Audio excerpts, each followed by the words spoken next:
All right. Another beautiful day here in Pittsburgh, Pennsylvania, and somehow, by the grace of God, we made it into the studio.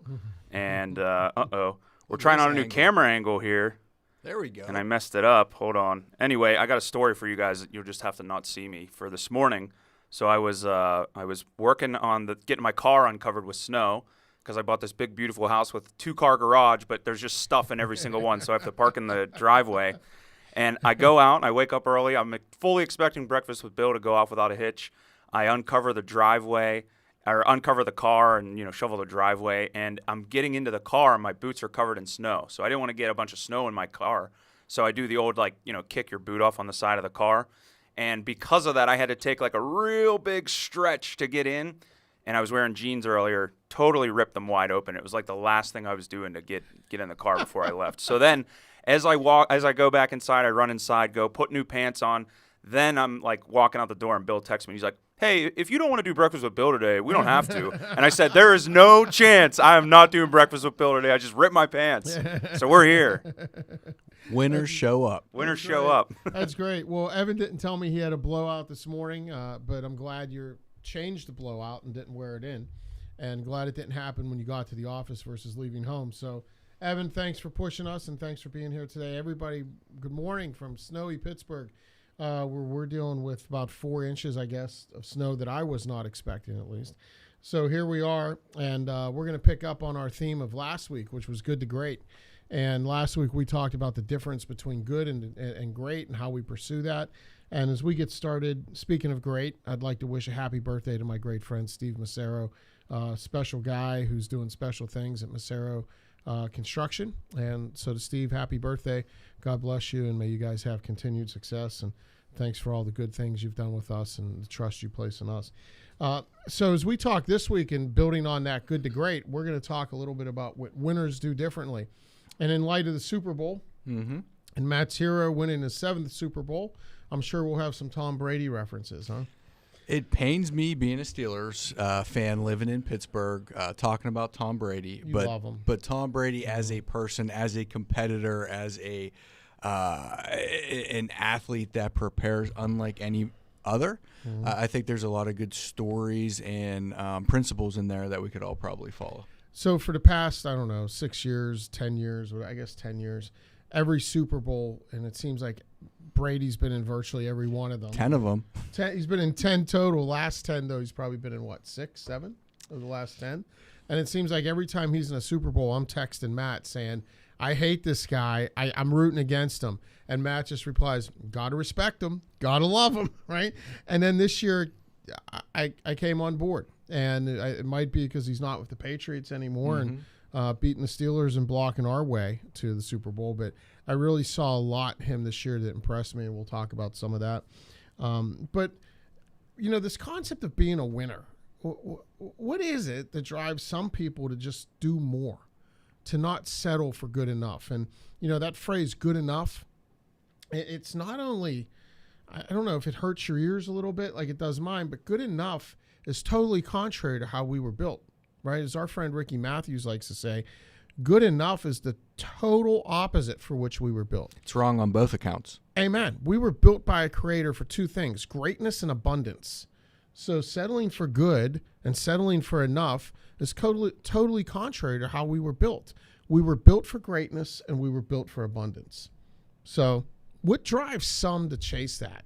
And it can be as simple as saying, as I used to tell my daughters, Bella and Gina, every year, as they were both grade school cheerleaders, every year as we would go to a cheer competition, I would say to them and their friends in the car, what's the difference between winners and losers?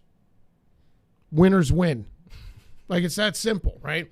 Now, that doesn't go over so well with a 4th grade girl who's really excited about breakfast and the pretty ponytails. But when you break it down, that's the difference. Winners win. But what draws them to win? It starts way before the game, the competition, the sales cycle. I believe the number one thing that winners do is winners prepare. And it's in that preparation. Bobby Knight said, it's not the will to win. It's the will to prepare to win, right? Big difference. And there's a big difference. Everybody has a will to win. When you're interviewing salespeople, has any of them said, "Yeah, I'm gonna settle for being mediocre"? I may or may not close deals. I'm just going to kind of hide in the background. Hopefully, I miss quota a couple years. I show enough improvement, and you keep me around. So it's the will to prepare that I think really separates winners and losers. And just talking about Tom Brady, all the stories came out the last couple weeks for the Super Bowl about his 5 a.m. film sessions. So here he is, 43 years old, still finding the need. Tom Brady is not above process. So no matter how good you are or great you are at something, winners are never above process. Process leads to predictable results. So why at 43 years old is he still doing 5 o'clock a.m. film sessions? Because he's not above process. And I think I'm on something lately. Maybe it's the Super Bowl, maybe it's the preparing, but just getting back to doing a little bit of role playing. It irks me whenever there are people, 10 years, 15 years, 7, doesn't matter how long that you've been in sales or been in a role, but stop role playing. Stop trying to be better. I just do it. I go out there naturally. Oh, yeah, I'm good. There's a lot of things that have changed due to coronavirus and what we sell. So Tom Brady doesn't stop at 43. So why, since we've been in sales for 6 years, would we not continue to want to get better? Yeah, we're talking about the guy who's the greatest at his craft of all time. Been in the league, 20 years, 22 years, something like that, whatever. Yeah. And here he is, continuous to learn. So the first thing winners do is they prepare. As Matt said, they're not afraid to do film study, which in the profession of sales is the equivalent to role play, which is the equivalent of always getting better through continuously embracing process or reading or always finding that little industry knowledge. It's about finding the article that we could send to somebody that leads to that final appointment, right? That's one thing. Winners prepare. The second thing winners do is they always learn. Winners are continuous learners, right? Winners have an open mindset, a growth mindset that allows them to continuously learn. So are you a continuous learner? That's the question, right? Do you prepare? Are you a continuous learner? And do you have that growth mindset that says, wow, I can find something new? Or do you have that fixed mindset that says, I've mastered this. I know everything there is to know about sales, right? I know everything there is to know about whatever it might be. Do I have a growth mindset? So preparing and growth mindset are two things that winners do. Yeah, and I'm looking at Doug's comment. You should have coached Allen Iverson. He has some famous quotes. It's just practice equals 0 rings. Yeah. No doubt about that. But someone in his organization, Jesse, loves Nick Saban. And Nick Saban has this ideal of self-disruption. And you're talking about constantly learning, constantly thirsting for information, constantly looking at how we're doing things. And Nick Saban says that winners and people that build dynasties are never satisfied. They're always looking at better ways to do it. They're always looking at themselves, the team, the organization. How can we improve? And Saban, obviously, another great winner. One of the best speakers I've ever seen, too. That self-disruption is, we have to always be looking internally and at our organization to get better, to be unafraid that something's really good or maybe even great. How do we make it better? And that's that difference there, right? That self-disruption, that's essentially saying the difference is good to great, right? Do we settle for the good or do we pursue the great? So the third thing I think, and Matt, you touched on this, that winners do, and this is not meant to be a comprehensive list, but one that, we think is important. The third thing that winners do is they don't settle. They don't accept mediocrity, right? From themselves, from others. They drive others to be better. So winners don't accept mediocrity. As a matter of fact, winners can't stand being around mediocrity. And so often we see inside of organizations where mediocrity is accepted, and when that happens, it pulls down the team. It pulls down everybody around because that now becomes the norm. That becomes the standard. And one of my coaches, Father Boniface Hicks, I work with him on a regular basis, and he's a great guy out of St. Vincent's Arch Abbey in Latrobe, PA. Father Boniface was talking the other day about human formation and organizational formation. And he said, you break it into thirds. Just think about breaking it into thirds. And you have the top third of people, you have the middle third, and then you have the bottom third. And the more we focus on the bottom third and trying to, close some of their gaps and giving them time, what we do is we teach the top third that mediocrity is acceptable. Where when we drive the middle third to be great, like the top third, the bottom third ends up going and finding other jobs, which is probably what we want, right? So where do you spend your time and where are you driving people to be great? So winners drive others to be great. I think that leads into their talent, right? Their ability to spot talent, which I think they do very well. They're able to identify talent and they're able to drive it to be better. Mm-hmm. The other thing that winners do is they surround themselves with other winners, right? And this morning when I was looking outside and I saw all the snow and I said, do I really want to go shovel? Do I really want to go do these things? Because, is it safe for me to have everybody come in the office today? Or should I send out the message, everybody, snow day, kids got snow days. This is do we want to be kind and loving and compassionate and let everybody say, work from home? And when I sent that out and all I got back from Evan was, the show will go on, I was like, okay, I'm going to work. So it's, winners surround themselves with other winners. Split pants or not. Thank God. You don't have no idea. I spent my entire grade school career with split pants. That must have happened to me 25 times. So, Evan, I empathize with you. But, winners surround themselves with other winners. They identify talent, true talent, and they're not comfortable surrounding themselves with yes men or yes women, people that just patronize them and tell them, yeah, boss, whatever you want to do. Winners are humble enough to want the truth. They want the feedback, right? They're pursuing greatness. So they want to hear from others, how can I become great? They don't want to just hear what you're doing is fine, right? So they're humble enough to surround themselves with people that will tell them the truth. Mm-hmm. And just going back to your mediocrity discussion, I think that was point number 3. It was really interesting for me last year in the pandemic. It affected organizations that we coached, obviously at different levels, but for most of them, pretty bad. It was pretty bleak, unfortunately.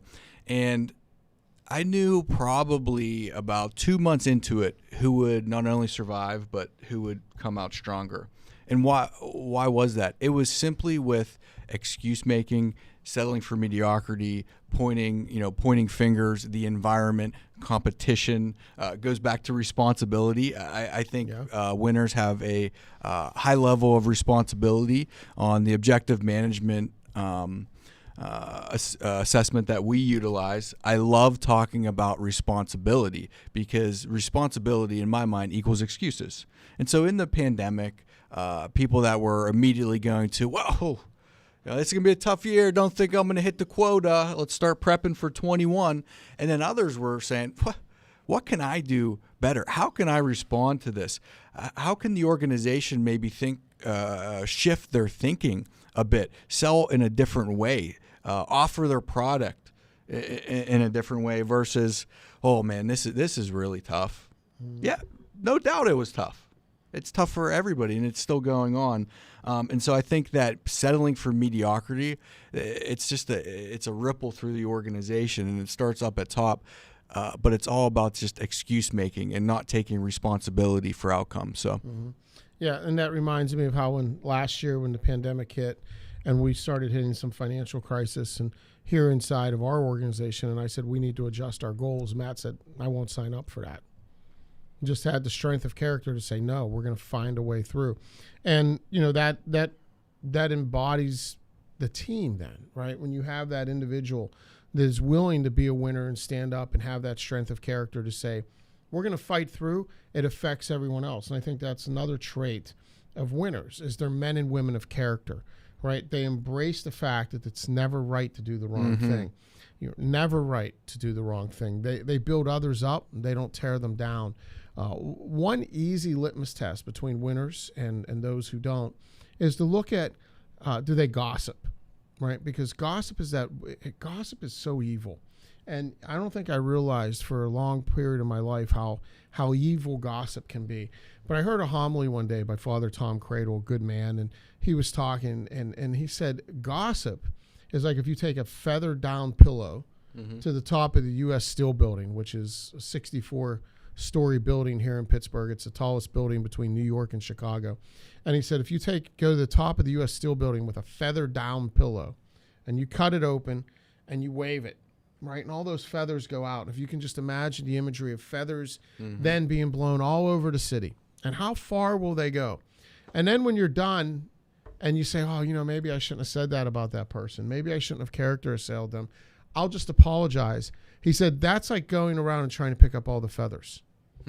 Because you never know where they are, and you never know who they touched, and you never know how they affected them. So if you're around somebody who's gossiping and being negative and being about others, have your spidey senses go off, because you're probably not around a winner, right? So winners do what's right. They're never afraid to do the right thing. They know that doing the wrong thing is never right, and they build others up, so they don't gossip. Any thoughts on? Yeah, as you could tell, Matt's learning what I'm about to say today as I say it, just like you guys. So there's no. That's usually how we do this Breakfast with Bill. I think one other thing about winners, it's not only committing to process, but process isn't one day. We don't just show up and do a sales cycle after learning process. Winners are consistent. And so it's the consistency, and I always talk about this to the people that we coach. They hear about clear next steps and proposal draft reviews and easy selling and all of that for the entirety of the time that they're with us. And results don't happen in getting clear next steps 5 out of 10 times and then moving on. Results and being a winner is, how do I get it 6 out of 10, 7 out of 10, 8 out of 10? Those are where the true results happen. So this mindset of being consistent, committing every day. I love something that came out of last year of, what do I need to do to win the morning? What do I need to do to win the afternoon? That's it. And then once you start doing that, you string days along. And I have one other quote. I love quotes. If I could just say one thing on that is, it becomes really difficult to, and when Matt says win morning, win afternoon, it becomes overwhelming to think about winning the year, because we still don't know what's out there for 2021. So if I want to focus on winning 2021, that can become overwhelming. That could put me in a fetal position. Now, what do I think? Oh, I have to win the quarter. That's still pretty big. What about winning the month? Too much uncertainty there, right? What about winning the week? I got to get up like 3 more times to win the week, right? What about winning the day? Well, winning the morning sometimes can even be overwhelming during the pandemic. Let's win the next call. Let's do the next right thing, right? And the more and more and more we do the next right thing, the more we'll have success. We can't help but be successful when we continuously do the next right thing. And then we win the hour, and then we win the morning, and then we'll win the day, and then we're winners, right? So winners do the next right thing. Sorry to cut off. No, that was good. Just one last thing.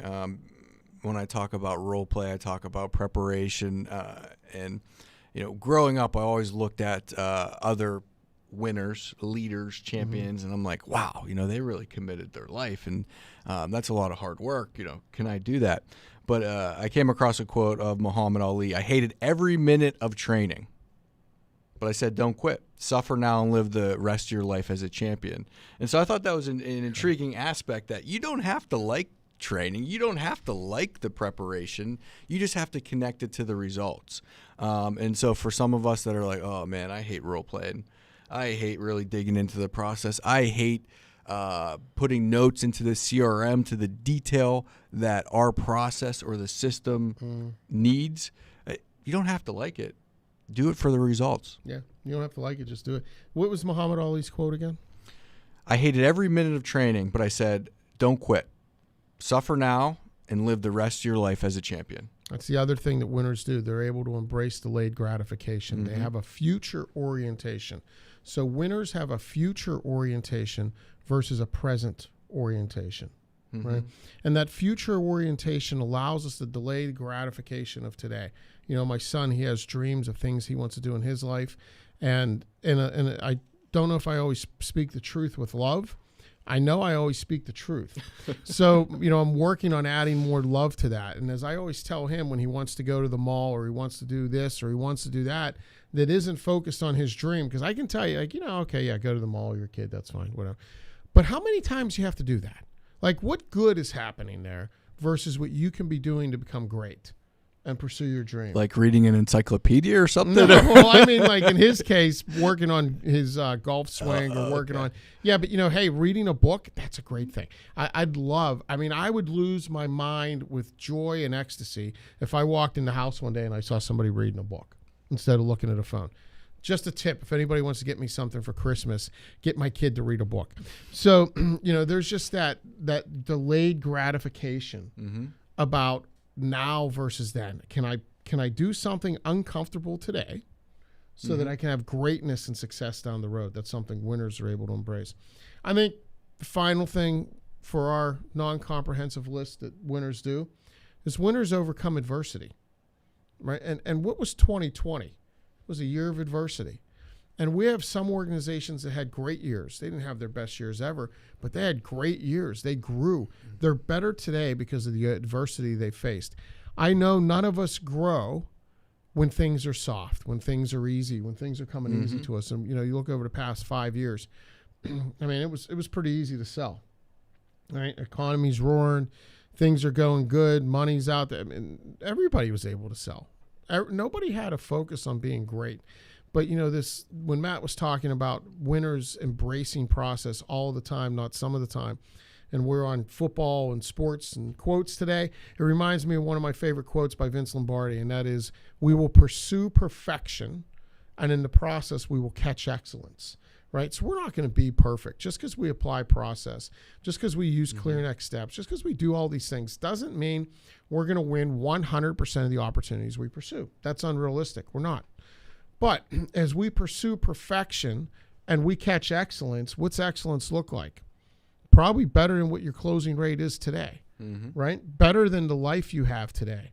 Excellence is better than good. I know that. So if we're going to pursue perfection and really want to practice our craft and in the process catch excellence, I think there's goodness and joy out there waiting for us. So, again, they overcome adversity. They don't make excuses, and they make things happen by focusing on the things they can control. They do the next right thing. And quickly on adversity, I think they not only overcome it, but they use it to grow and to get better. And they give it adversity its due process of, what could I have done differently? What did I learn from this? They don't speed up after they lose a sale and just, run away from it. And they take responsibility. They look in the mirror. Yeah. I could have had, I could have lived in discovery better, or I assumed and didn't get clear next steps because of someone I was comfortable with. So when you do lose a sale, have a process, have a debrief. Don't get hung up on it. But what did you learn?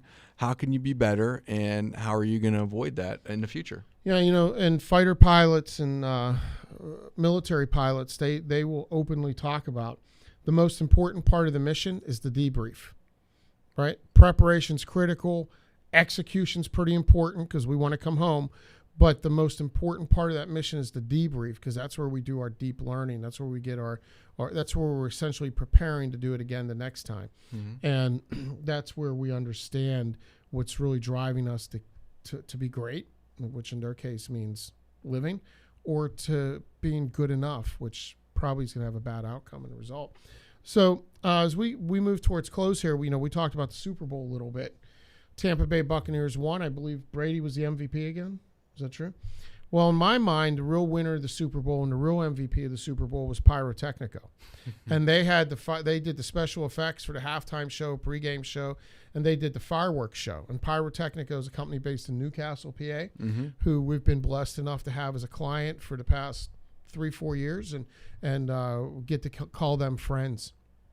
And, you think about winners, and I think Pyrotechnico is an organization, and Steven Vitale and his leadership team embody what it means to be a winner, right? You look at an industry last year, this is a company whose entire industry just went poof, no pun intended, right?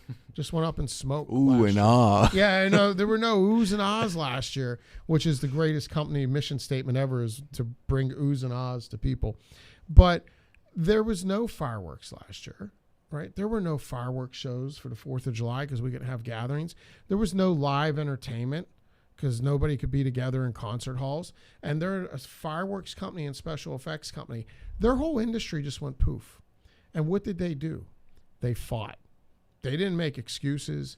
They didn't get down. They didn't say, woe is me. They didn't think, well, we might not ever come back. No, losing wasn't an option.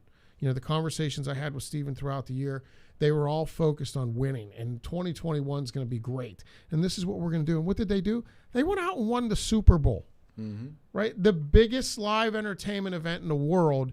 They went and won the Super Bowl because they're winners, because they kept fighting with positivity. They didn't accept mediocrity. They didn't let adversity overcome them. They embraced adversity to get better. So I think there's a great lesson there for us to learn through them. And I took much more pride and joy in watching fireworks go off this year at the Super Bowl than I watched any of the plays. So God bless you guys at Pyrotechnico and keep the fight.